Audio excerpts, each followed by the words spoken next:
Bonjour tout le monde, j'espère que vous allez bien. La question du jour concerne une mauvaise application de Gesso.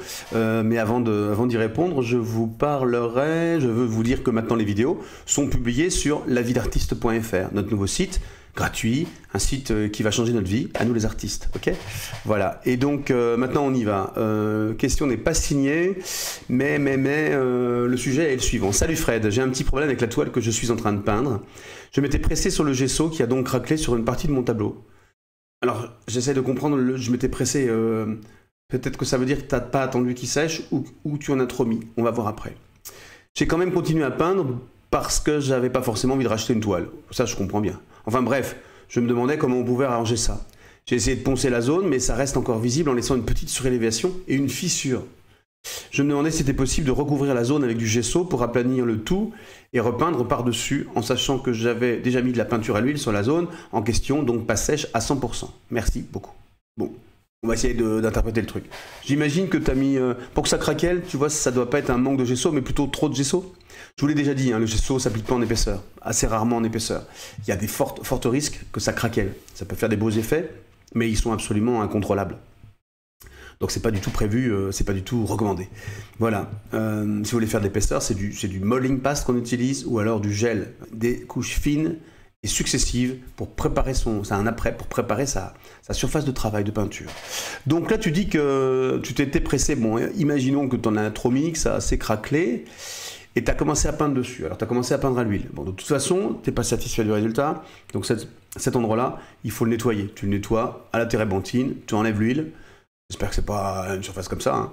Tu enlèves l'huile, tu sèches bien à la térébenthine, tu laisses bien sécher tout ça. Et après, tu pourras regarder plus précisément quelle est cette crevasse, cette petite bosse et cette crevasse.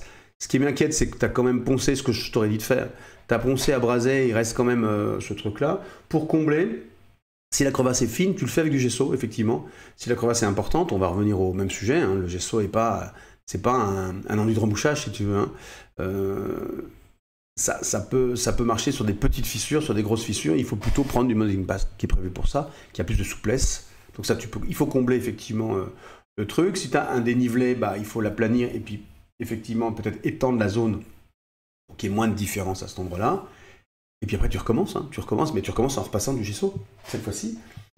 En repassant du gesso, calmement, sans te presser, tu repasses du gesso, une couche, deux couches, trois couches, vous savez comment on fait, hein, en abrasant entre chaque couche, avec un papier émeri, là, papier abrasif, parce que des fois on me dit que c'est pas ça émeri, papier abrasif, entre chaque couche, tu mets 3 couches de gesso, quand le support est ok, tu peux te remettre à peindre à l'huile. Voilà, mais comme je vois pas le truc, je sais pas si c'est une catastrophe ou pas. Moi non plus, j'aime pas racheter des toiles, jeter des toiles pour ça, et je m'en... Dans ces cas-là, si tu veux... Pardon. Dans ces cas-là, on peut dans certains cas, c'est difficile de continuer à peindre de manière académique. Voilà. Donc on met de côté, moi je mets de côté et je fais de l'abstrait. Le truc un peu abstrait.